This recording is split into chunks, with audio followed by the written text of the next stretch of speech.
Namaste. Thank you for joining me in today's journey into the very, very best medicine in the world, love. Once a physician told his patient, love is the very best medicine for humans. And the patient said, what if it doesn't work? The doctor said, increase the dose. I hope today's episode inspires you to keep increasing the dose of love inside yourself, in your family, in your community, in the world. Love really, truly is the best medicine. Love is a universal language. It's a timeless concept that transcends culture, generation, and personal experiences. Whether we're talking about romantic love or platonic love, brotherly, sisterly love, familial love, or self-love, love is an emotion that humanity sees, reveres, seeks as a transformative power. At its essence, love serves as this bridge that connects us to everything, that connects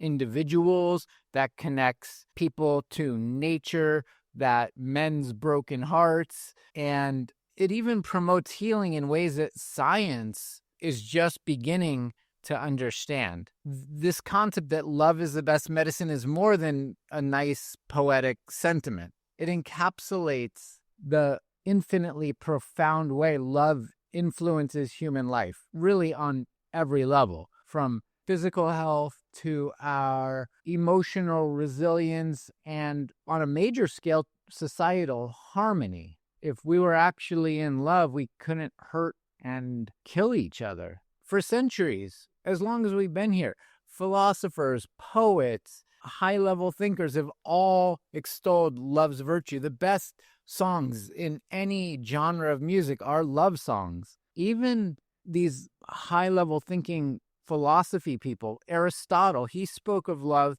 He said a single soul inhabiting two bodies. That's what love is. Modern psychology is now exploring the biochemistry of love and identifying that it has a profound role in reducing our stress, enhancing our happiness, and promoting our longevity. Whether it's in ourself or for another human or for an animal, a pet, love is truly the best medicine.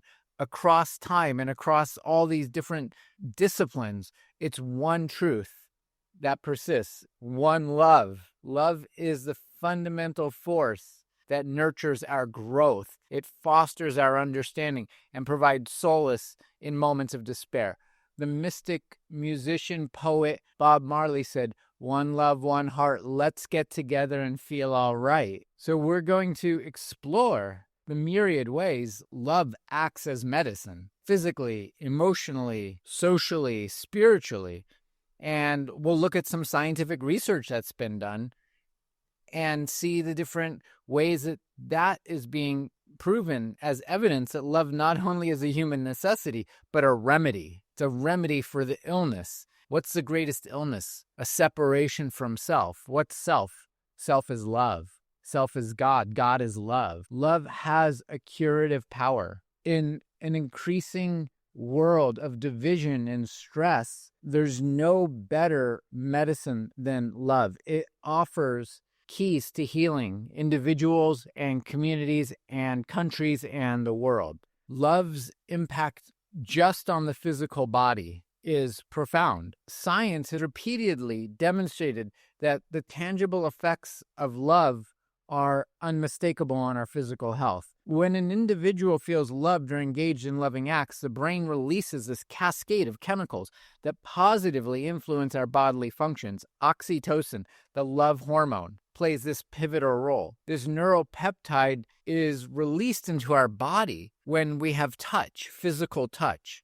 The most basic hugging, right? Touching someone with gentle attention and awareness. Physical touch fosters the feeling of bonding and trust. And being held by our mother as a baby is the most important love we can get.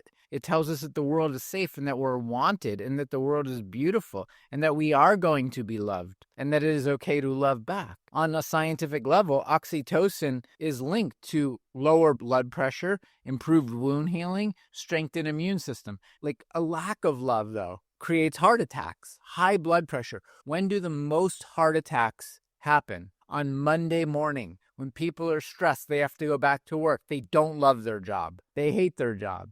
There's no love there. And so they have a heart attack. They die of a broken heart. Love increases our endorphins. The endorphins are our body's natural painkiller. They're a byproduct of having loving connection, loving relationships. It doesn't matter if it's through laughter or a shared experience with someone or an intimate moment. It doesn't matter how we get endorphins. Endorphins alleviate physical discomfort and they promote this sense of well-being in us. Going for a run is actually filled with endorphins. Swimming with turtles or dolphins or whales gives this rush of loving endorphins. It's profound. And studies have shown that individuals in loving relationships, committed loving relationships, have lower levels of cortisol, the number one stress hormone. When cortisol's in excess, it contributes to just about every chronic illness. It leads to inflammation throughout the musculoskeletal system. It creates hypertension. It creates diabetes. What is diabetes? It's an imbalance in the sweetness, in the sweet taste, in sugar. We're imbalanced in the sweetness of life. We're not experiencing the sweetness of life.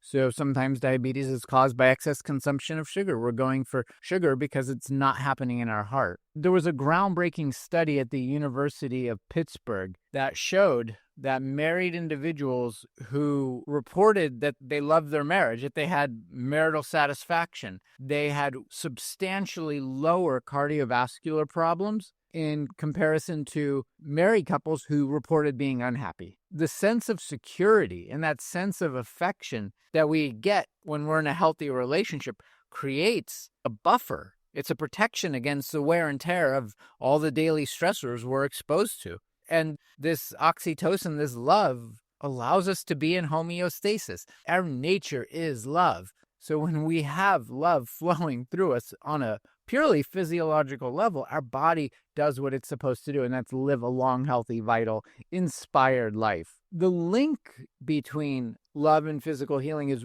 so much more than just theoretical. It's really evidence. There's so many real-life cases. There's a study involving heart attack patients who had strong social support systems that were characterized by having loving relationships, whether it was a married couple or loving family relationships, loving friends. They showed significantly higher recovery rates than those compared to people who are isolated, who didn't have loving patients. The same thing was found in cancer patients. Those who felt loved and supported reported way less symptoms, way faster recovery times, and better overall health outcomes. There was actually a study done even with rabbits. It wasn't intentional. They were giving the rabbits injections to cause cancer so they could do tests on the rabbits. And one of the groups of rabbits not only didn't get cancer even after being injected with it, their immune systems were so much stronger. And it turns out that the med student who was giving the injections was holding them and caressing them and kissing them and talking to them and telling them how much they were loved before he gave them the shot. And so they thought it was medicine. They didn't see it as cancer. They didn't see it as poison. Their immune systems did what they needed to do so they didn't get cancer. There's a great doctor, Dean Ornish. He's a pioneer in modern Western medicine, a pioneer of heart disease. He's a heart doctor, and he emphasizes the role of love and intimacy in reversing heart disease. And he discovered that patients who cultivated close relationships and practiced acts of love, whether it was through community engagement, through their church, through doing volunteer work, through therapy, through spending quality time with loved ones, all of them just demonstrated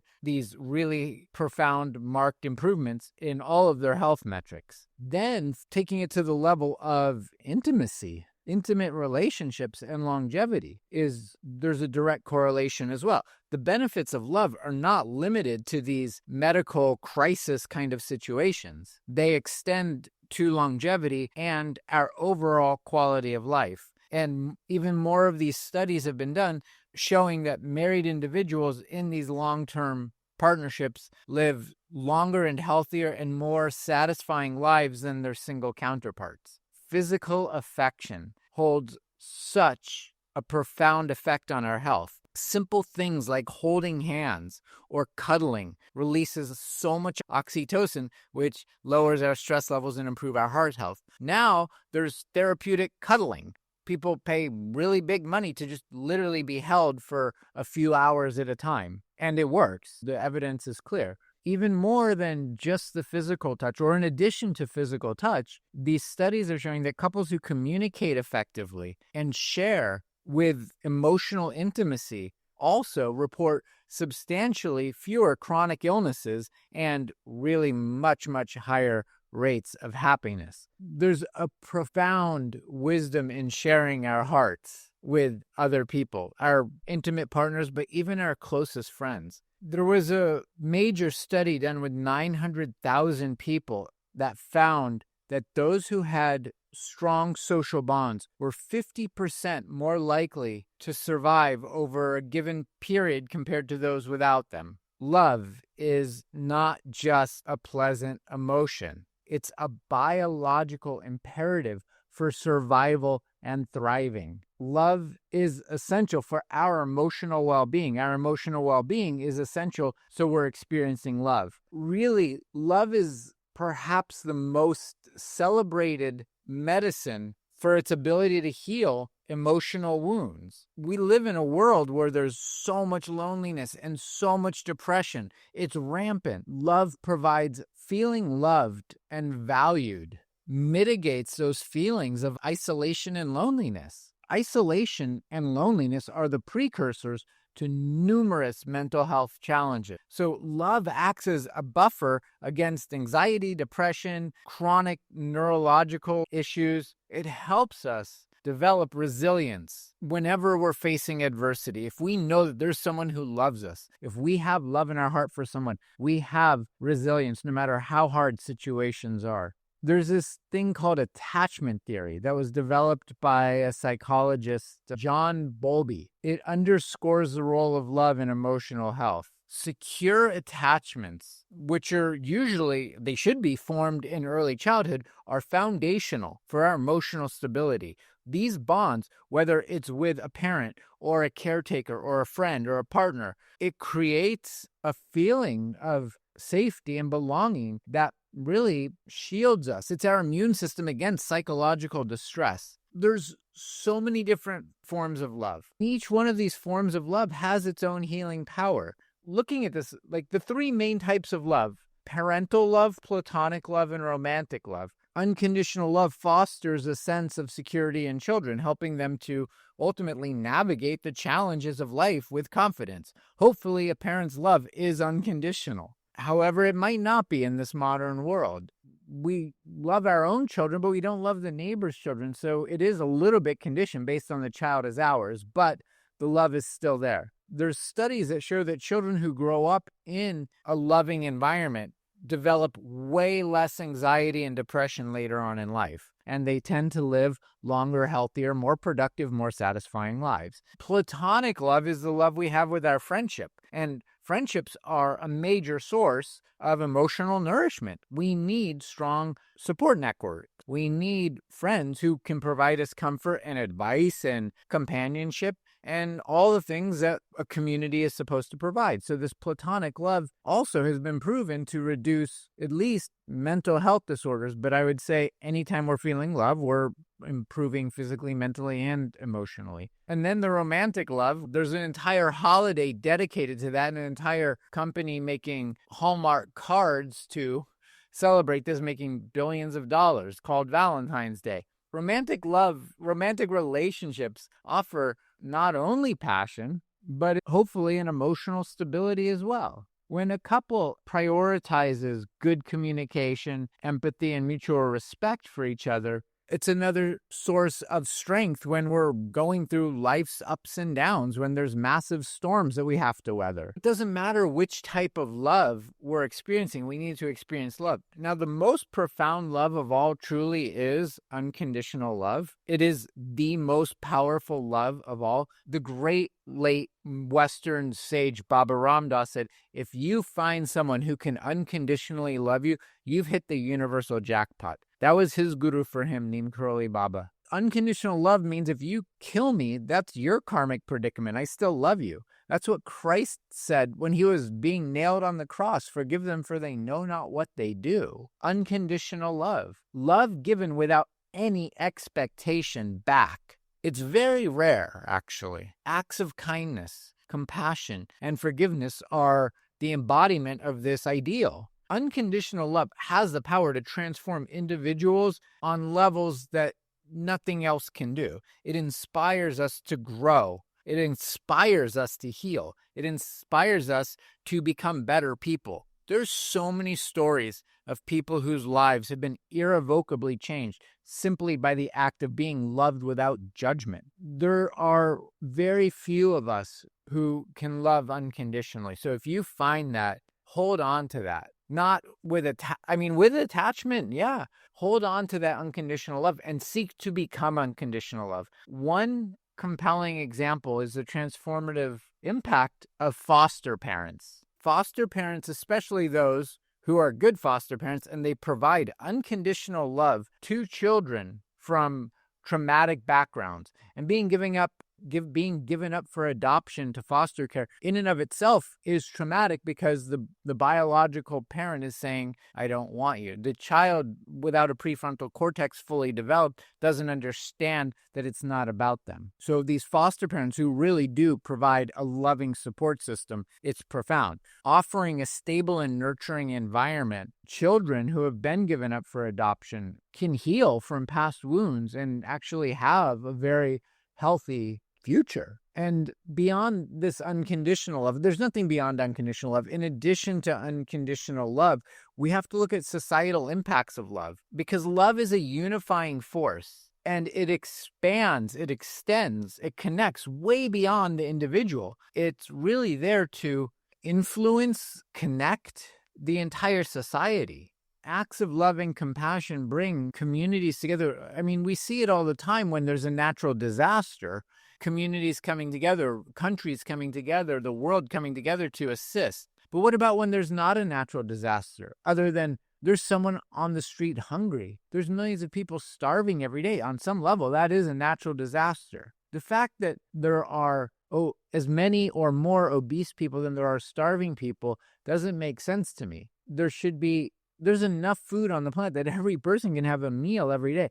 If our hearts are filled with love, I don't think a single person would go hungry any day of the year. And there's so many churches and mosques and synagogues and Hindu temples and all these spiritual places or religious places. How are there homeless people? Christ said, what you do to the least of me, you do to me. How is there a person living on the street hungry, without a bath, without warm clothes? Because there's a lack of love. That's what we need to foster in our own hearts and in our communities. Empathy, when we identify how someone else feels, is the cornerstone of love. It allows us to understand and respect each other's differences, and it paves the way for this peaceful existence. And then we will make a core change. Love can become a unifying force. It has the ability to unify people, as we have obviously seen when there's natural disasters. It doesn't matter if it's a small community or the whole nation. An act of compassion, an act of empathy inspired by love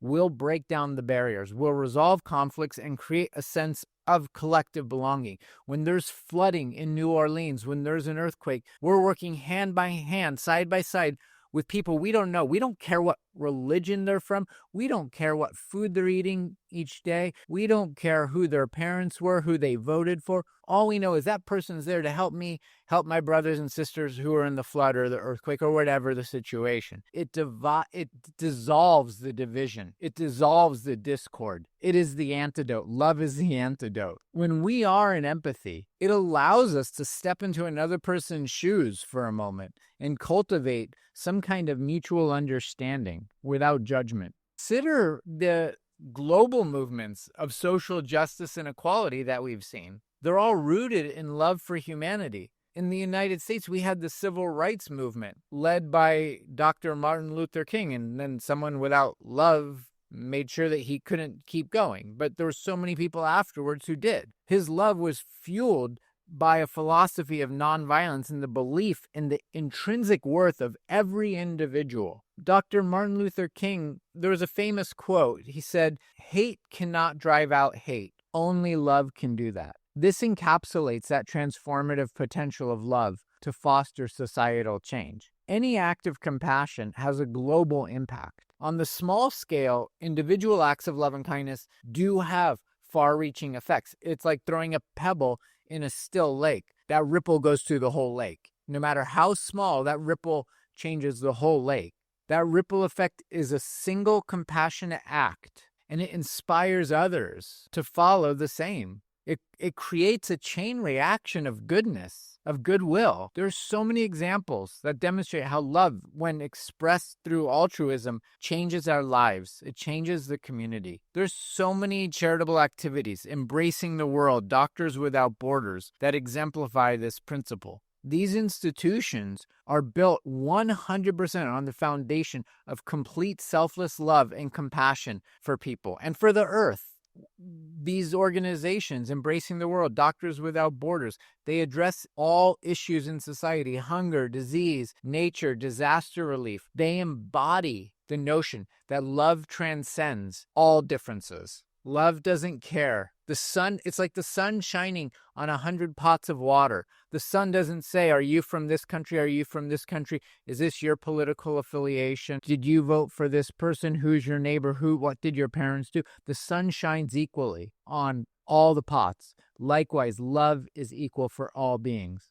Acts of love bring an unprecedented amount, unprecedented amount of joy and healing. When we give selflessly, we get the benefit first. We feel the love first. Then the person who we're giving to feels the love. There's stories of strangers paying for someone else's groceries behind them or something like this. There's so many stories of people helping each other, those in need, as reminders of love's profound and universal medicine. I actually did this once. I was driving in Europe, and we had a toll booth, and I went to the toll booth, and I paid for our car and the car behind us. Any small gesture that reinforces our interconnectedness of humanity, and these things demonstrate how love is a bridge. No matter how big the river, no matter how big the gulches, love is a bridge. And we see it everywhere. We see love everywhere if we're paying even a little attention.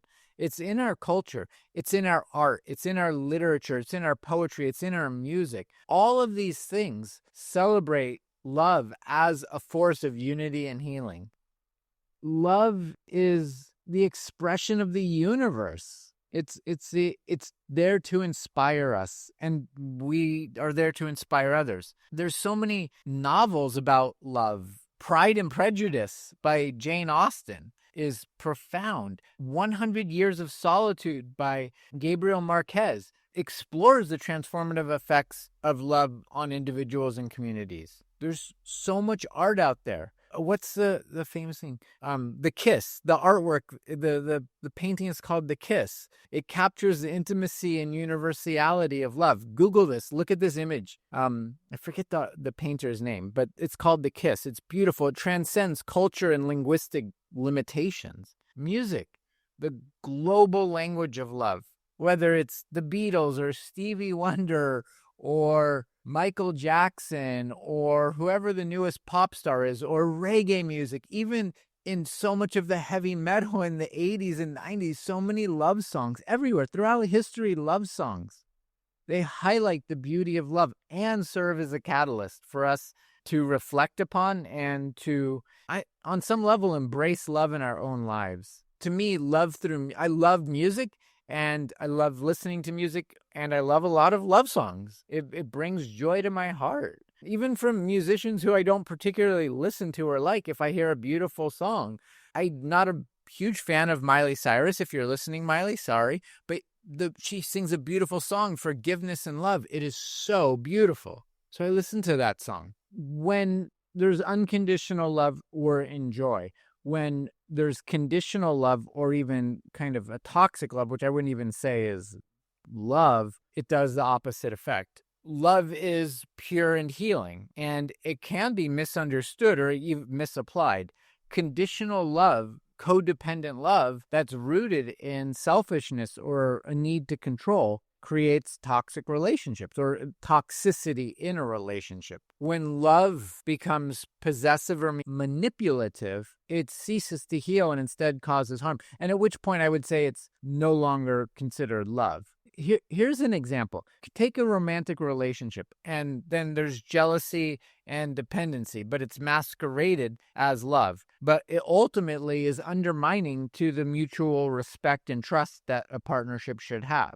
Likewise, parental love that is overly controlling of their children or conditional on how much that child achieves. If they get only A's or A's and maybe one B, or they're the best in the class, if their love is held back because they put a condition on the child, that can stifle the child's physical, mental, emotional, and spiritual development. It can stifle their self-esteem. So these are just a couple examples that really are highlighting the importance of distinguishing between genuine love and behaviors that harm under the disguise of love or the disguise of affection.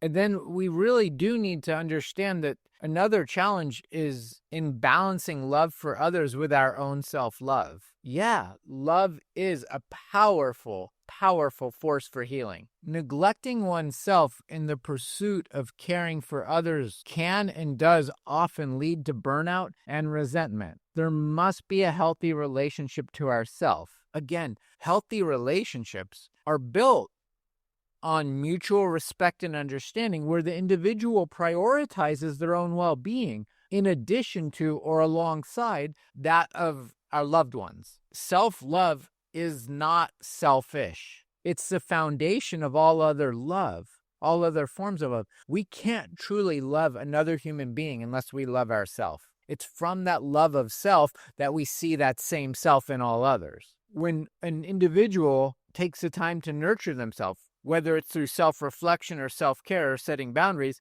that individual becomes better equipped to offer genuine and sustainable love to others. I know in my own life, when I wasn't having self-care, when I wasn't truly loving my body as a temple of the divine, as a temple of love, and in the name of service, in the name of helping other people, in the name of loving other people, I overworked myself. I pushed beyond my boundaries, and I was no longer kind to people. I was no longer smiling. I was no longer happy doing the service that I was doing, even though it may have been beneficial. It wasn't with an authentic joy and love because I was burnt out, because I didn't care for myself. I know this firsthand. We have to take care of ourselves in order to take care of another person. Again, self-love, it's not selfish. We must do it. And we should have a self-love practice every day, whether that's meditation or yoga or breathing or doing the Vedic practice of Atma Vicharya, which is self-reflection. That allows us to sustain love. That allows us to live in compassion. There's no such thing actually as compassion burnout. If we're actually in a true state of compassion, we can't burn out because we have that compassion for ourselves too, and we do what we need to do to sustain. Love is not merely an emotion. It is a dynamic, multifaceted force that influences every aspect of life, from its ability to heal physical wounds and emotional scars to the role that it plays in fostering societal harmony. Love, it has proven over and over and over again from the beginning of time that it is indeed the very best medicine. And if it's not working, keep increasing the dose. Remember, at a biological level, love triggers chemical processes that promote health and well-being.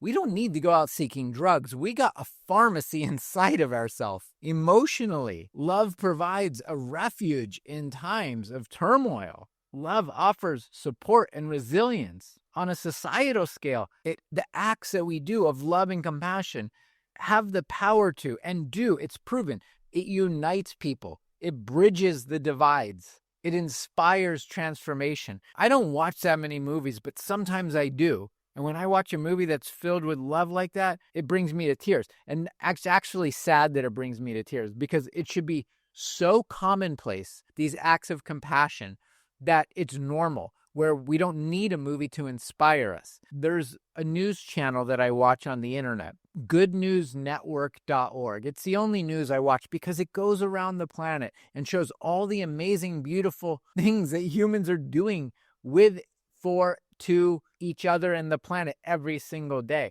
That's what we need. We need the evening news to show how awesome humans are and how much humans are filled with love and what we're doing every day to inspire more love. But instead, what's on the evening news? Violence, war, hate. The only real news that's being promoted is who won the basketball game at the end of the day. That's real news. Everything else, it's not there to unite and unify. It's there to divide. We have to have real love in our hearts. And that's not without challenges. And we need to really understand what misconceptions about love are there. We need to understand that we need to give self-love and not neglect that. When we foster an understanding of healthy unconditional love and practice it in all its different forms for ourselves, with other individuals we're in close contact with our communities, then we can unlock the full healing power of love.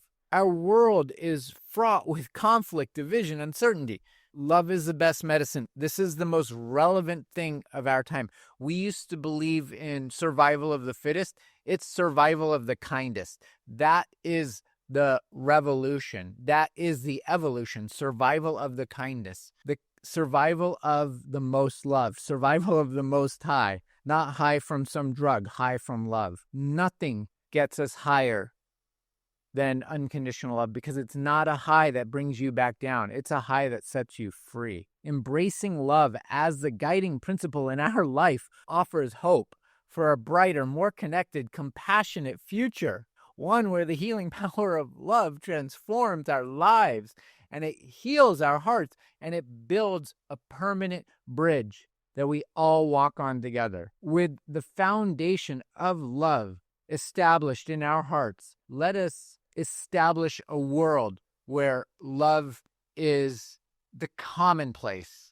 It is normalized, and it is there for our collective growth, physically, mentally, emotionally, and spiritually. Before I end today's episode, I do want to talk about a couple of other components that are close to my heart.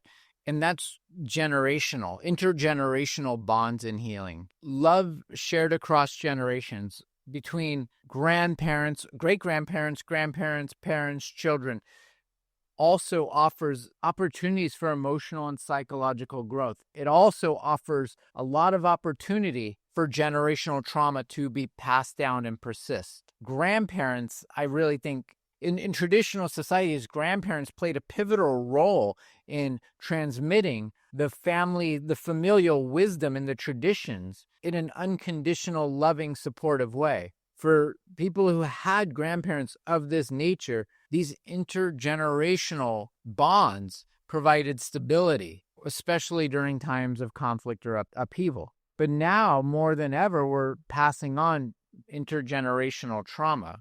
Love can heal that. The healing nature of these bonds is evident in the family narratives, where the love of an elder inspires the resilience of younger generations. There is the story of Maya Angelou.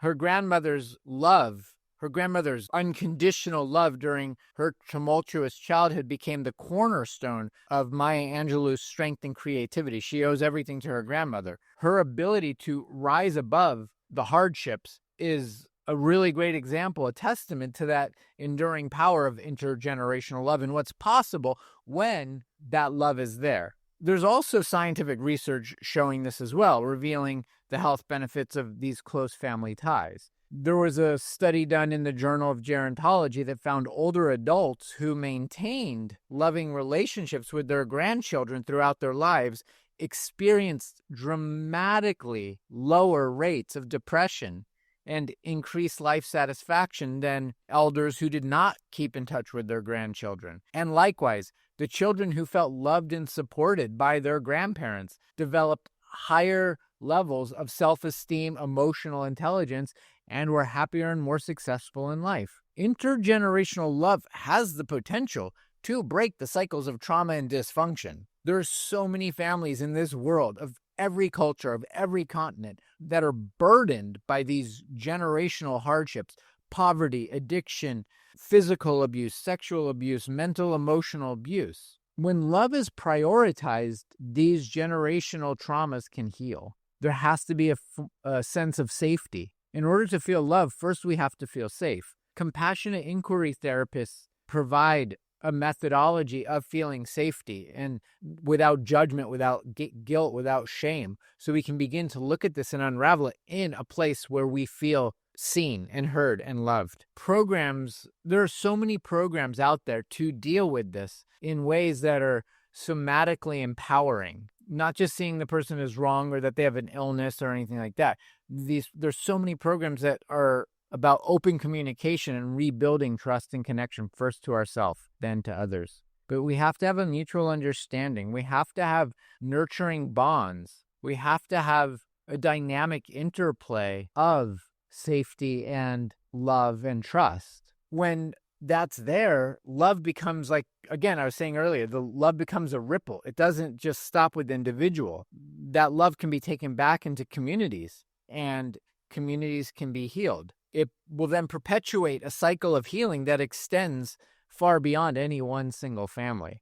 Then looking at love as a spiritual path, as a spiritual principle, as a way of connection to a higher source, whether it's the principle of agape, pure Christianity's emphasis on unconditional love, or the Buddha's concept of metta, loving kindness. Both of those are really the notion of love as the truest healing force, which is the foundation of any real spiritual tradition.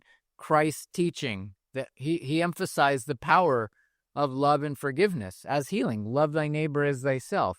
In classical Hinduism, it teaches that love is a divine energy that's manifested through service, through kindness, through bhakti, through devotion. It's not blind faith. It's not blind devotion. It's devotion to love itself. The love of oneself as part of creation, and the love of creation as part of oneself. All of these spiritual teachings really do kind of align with modern psychological research and findings, that practices of loving kindness meditation that are rooted in the Buddhist tradition are proven scientifically to reduce anxiety and improve our feeling of well-being. Any spiritual practice that cultivates love unlocks profound healing within ourselves. As we reflect on love's capacity to heal, it is clear that its power extends beyond just our own limited self. Again, it has the potential to shape society, inspire social justice movements, and create a more compassionate world.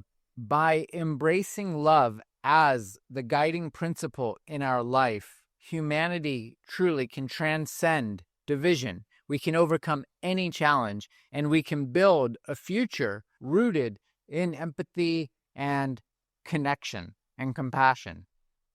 Whether it's in our educational systems that are prioritizing emotional intelligence and teaching the children values like service, loving, and kindness, or in our healthcare models that recognize the importance of love and human connection and healing, and that everyone should be having healthcare, or global initiatives that foster empathy and cooperation to address issues like poverty or inequality or climate change through the lens of love. Ultimately, it comes down to one fundamental thing. Love is the best medicine. Love is the best medicine because it touches every aspect of life: physical, emotional, mental, spiritual. By cultivating love in our hearts, by cultivating love in our communities, we not only heal ourselves, but also contribute to a world where love's transformative power is truly realized. The next time we talk about love on this podcast, it will be through the lens of Ayurveda and Vedic philosophy and its unique and expanded view of love and the ways that we love. Until then, walk in balance, walk in peace, fill your hearts with love, express it in everything you do. I truly thank you from the depth of my heart for joining me on this journey. Namaste.